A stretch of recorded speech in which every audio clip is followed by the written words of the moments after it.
I don't know if you can see very well because of the smoke. I'm kind of on the wrong side of it. But all I need is for it to be hot and then the flames to die down. Just coals. I just need heat. Because I'm going to put my solid fats and butters and stuff on here and let them melt. So I'm going to put a lid on them for a few minutes. Make sure they don't get a bug or a leaf in them. It's not that organic. Not yet anyway. I'll have you take a look in the pot once it gets a little more melted.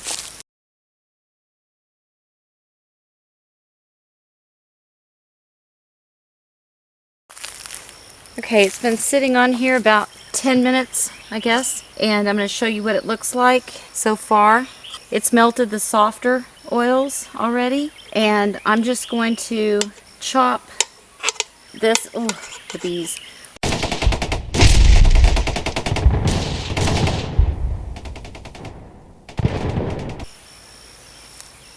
And we'll put the lid on and let it melt down the rest of the way. It's been sitting about 25 minutes. I'm going to kind of give it a shake as if I were stirring it. 152.7. I need it to be a bit hotter than that because I want it to be in the same range as my lye water. Okay, now we get down to the soap making, and this is the pitcher that I use just for mixing lye. And in here I have almond milk, almond coconut milk, and distilled water, 12 ounces. I have 8.47 ounces of sodium hydroxide lye. And so the lye always goes into the water, not the other way around. You have to pour the lye in, and you stir it. And I'm outdoors, and so the fumes will not bother me. And I always wear protection because it can splash, and that would be dangerous because of the heat and because it's very caustic. And so I just add it slowly and stir it as I'm going. And I have on gloves, soaping sleeves, and I only ever use these utensils for making soap. Once you add this lye, this solution builds up heat as the chemical reaction occurs, and so it's going to get very, very hot. And this is what I'm going to add to the hot oils. So I'm going to add hot lye water mixture to hot oils, and then that will make a chemical reaction and saponify those oils, turn it into soap. Right now it's 201 degrees. That's pretty warm. So let's set this off to the side and bring the oils over here. We'll add the lye water to the hot oils. I'm going to add, while this is still very hot, I'm going to add some titanium dioxide because I want the soap to be pretty white to start out with. And because I'm going to add goat's milk later, that will naturally darken your soap. And so I want it to start out light and kind of combat the color change that the goat's milk will make. Okay, I've brought the oils over here to our little concrete pad. Take this lid off, and to the oils I am going to, this is my stick blender. This is what you use to get everything all mixed in. I'm going to add sea salt, 1 teaspoon per pound. It helps with the bubbles. Also, sea salt's pretty good for your skin. I'm going to add kaolin clay. You don't have to, but it helps the scent that you use to stick and stay in your soap.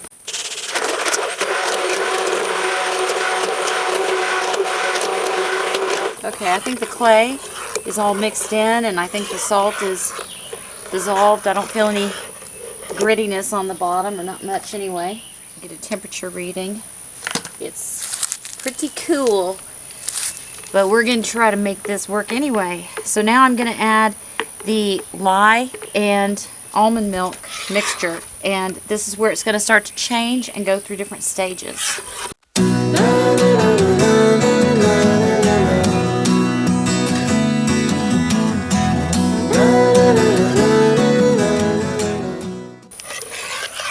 See how it's already thicker? So I'm going to blend it some and get it to trace, which is where it's thick like a pudding. It's also going to generate heat.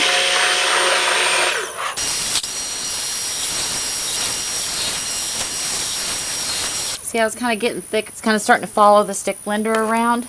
Well, that's trace. Let's see what the temperature of this is. 146.8. I'm going to blend it a little more.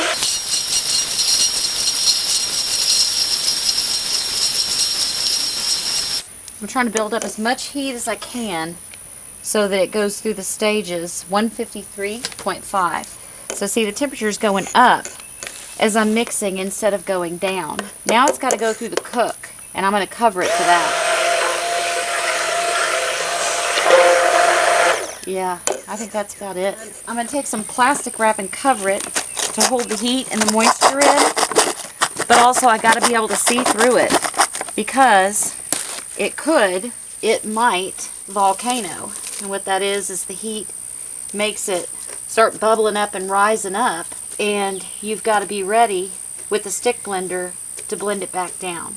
So we'll look at it in a minute and see what it looks like. Okay, let's take a look. Ugh. Doesn't look too much change, does it? It's not as glossy on the top. I think what I'm going to do is I'm going to use the stick blender one more time, and I'm going to build up some more heat so that it goes through the Vaseline stage.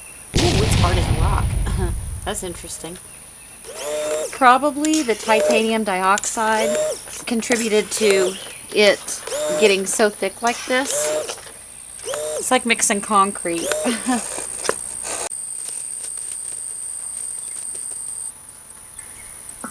I'm going to keep peeking at it though.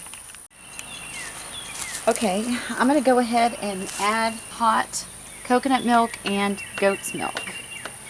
You can see this is turning to what they call mashed potato stage. It's slightly more fluffy than it was before. And there's an ant on the stick blender. That's nice. I'm sure he's not enjoying the lye very much. So I'm just going to keep adding this in, and then I'll show you what it looks like when it's done. Alright, let's look at it. I don't even know how long it's been. Time means nothing to me anymore. I feel like I've been making this soap for a week. Let me go ahead and mess up another whisk and see what it's doing here. Now here's the thing. I've still got, it's at Vaseline stage, yes. However, I've got these chunks that I've got to work into the batter. You gotta roll with it. If that's what if you're gonna use a recipe that's got a lot of milks in it, I don't recommend that for beginners or even myself, really. I don't. But anyway, it's really just don't use milks your first time out, and you're gonna have some kind of weirdo problem like this, if not worse.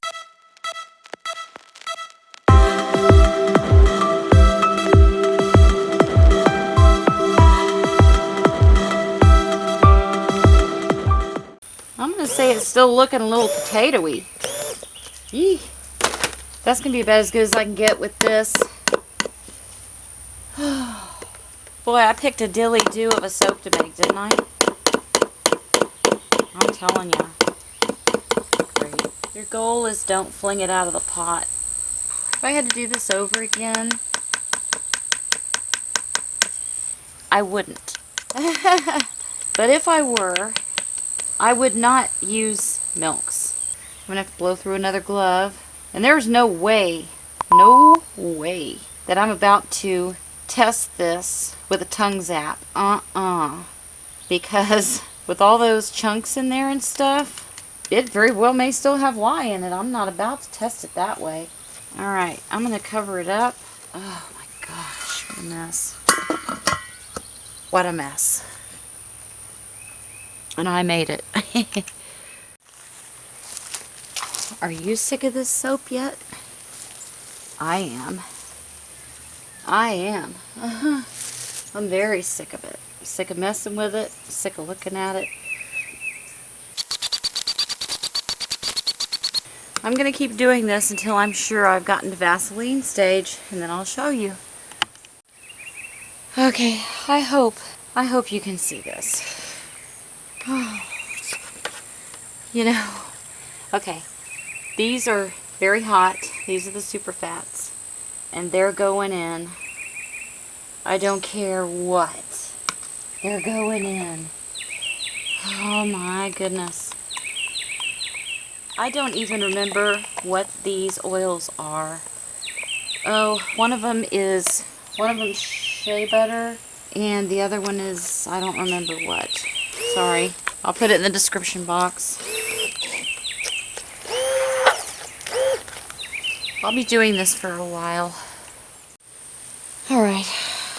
Oh my goodness. I can make a mess, can I? Alright. Now I'm going to put in sodium lactate. This should help loosen it up some. It should. It's supposed to. I hope it does. And honey and water. This poor thing needs a break. Worse than I do. Oh, yes, this is a messy hobby. It is. It's messy, and it's, you know, sometimes it's so I actually got my whisk caught in my hand blender. That's just ducky, isn't it?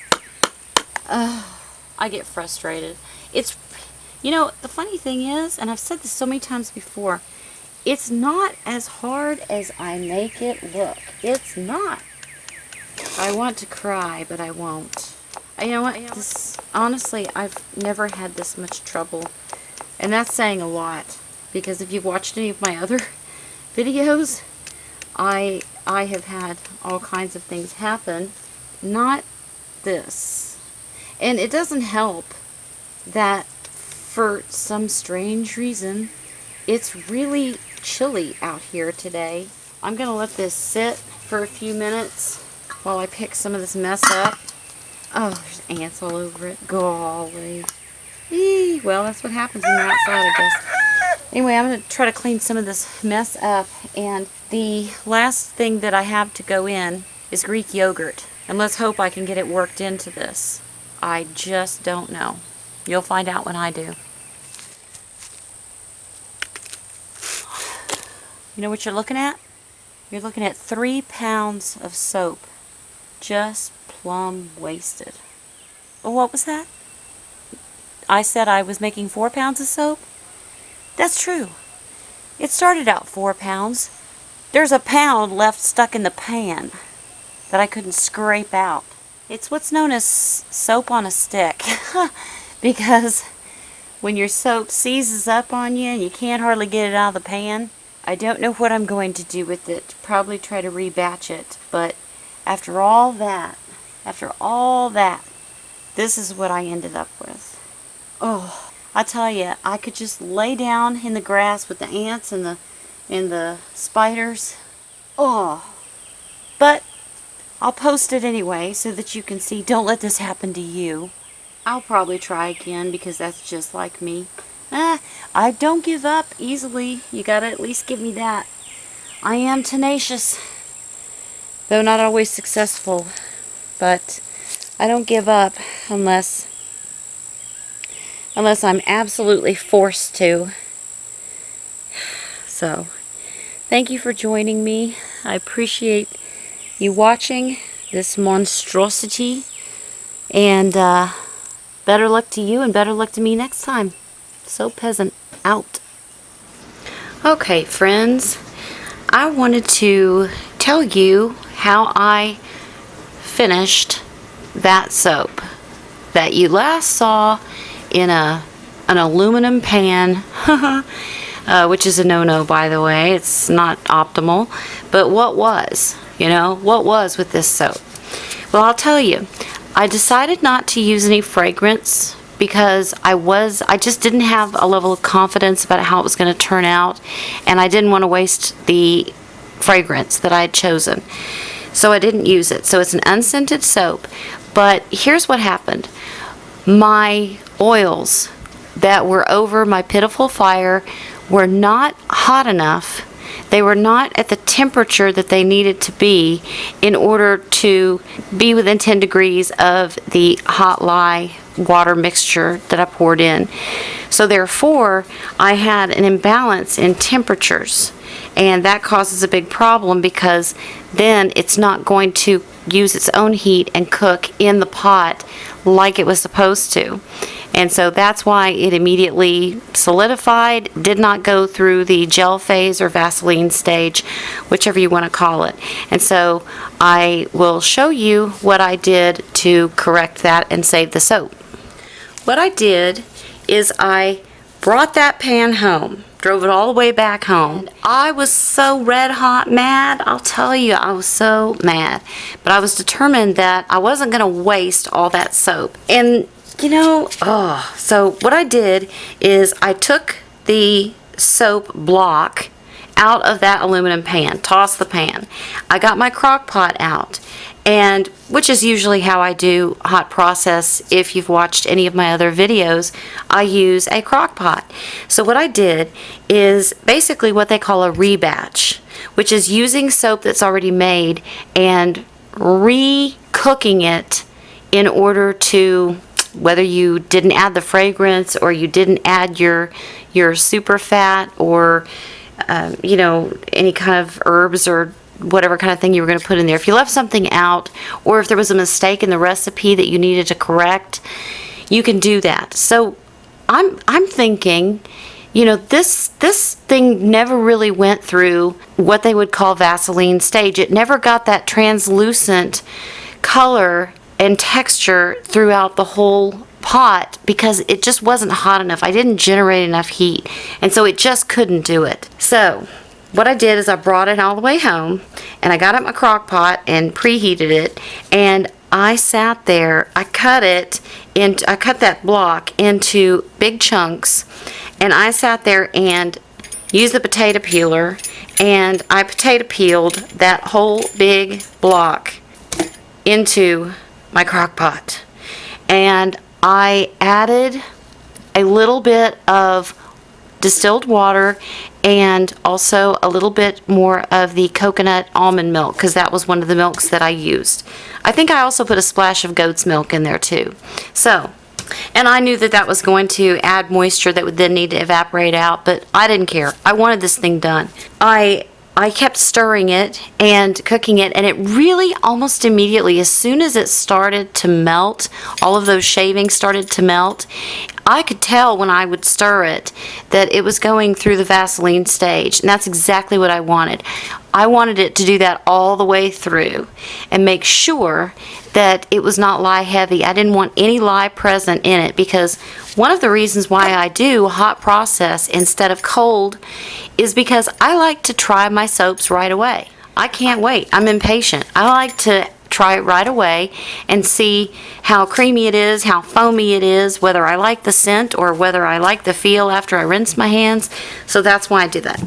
So let me show you next what I did after I got it to reach that stage where I knew that there was no more lye present, saponification had taken place, the soap was cooked, and it was ready to pour into the molds. And I'll show you that. I had a Pringles can, and I lined the whole thing. I cut a circle for the bottom, and I lined the whole thing with parchment paper. Now, in hindsight, I would have used freezer paper, not parchment paper, because for this application, it just left way too much of a texture. I just would have. Just trust me. Just trust me. So for this kind of can that already kind of has a little bit of texturing because it's made of cardboard, I just would have used freezer paper. But anyway, it did work. One of these was in a Pringles can, and after it was cooked and it was hot, I used my ladle and I scooped it into the Pringles can that was lined. I let it sit until it was completely cool. I think I let it sit overnight. And then I pulled by the paper that I left like 1.5 inches for me to gather and pull, and eased it out of the Pringles can, and this is what I ended up with. This is the goat's milk and coconut milk soap. This is not as big of a circumference as the next one because I also had a piece of PVC pipe, And so what I did is I made a bottom with cardboard. I also lined that. I lined the inside, very important. I left myself some room to help ease it out, and I also took the bottom off first and gave it a push, and that helped to just, you know, ease it right out. Peeled the paper off, and what I ended up with from the PVC pipe was a slightly large, whoa, there goes my light, hang on. Oh, there goes my phone.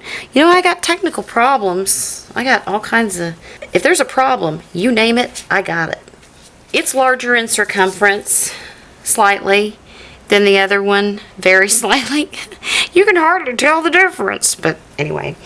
And I still had some left over. So what I did is I got my trusty silicone mold and we scooped the rest into that. Now, this is blue and white, and the reason why I did that is just because I could. It was still fluid enough for me to do it. I had the time, so I did it. I just did an in the pot swirl. I took a ladleful of the soap, put a few drops of my liquid soap colorant into it, and stirred that up good, and then just poured that into the middle of my white, gave it a little zigzag, and put it right into the mold, and let that sit. So, now everything's out of the molds.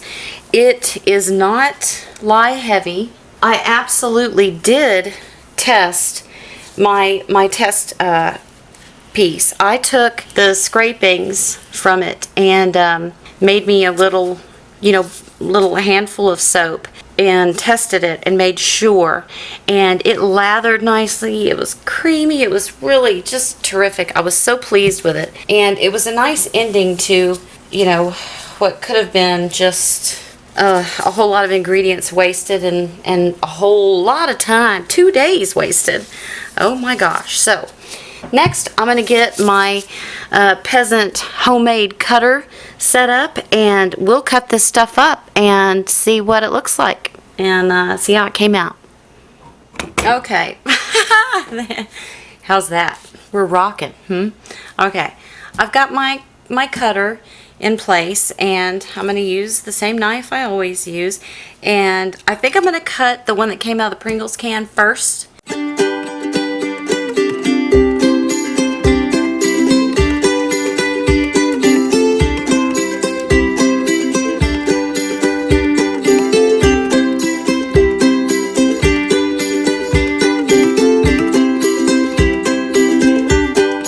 I'll get these cut up and lined up, and then I'll come back. Thank you so much for sticking with me. Okay, here comes the PVC pipe one.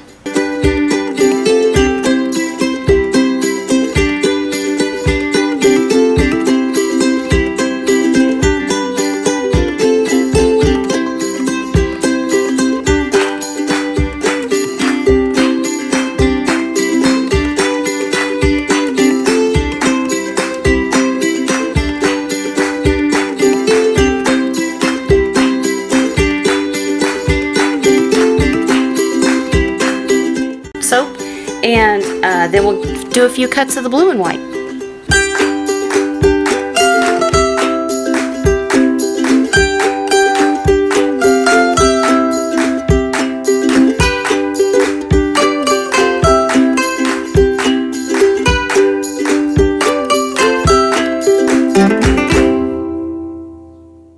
And if you haven't subscribed, but you like watching, you like being entertained by semi-amateur goofiness and homemade utensils and ways to do things like that, please subscribe. I sure would appreciate it. It does my heart good. I enjoy making the videos, and it means a lot to me if you enjoy watching the videos. So let's hang tough, and I will see you at the premiere.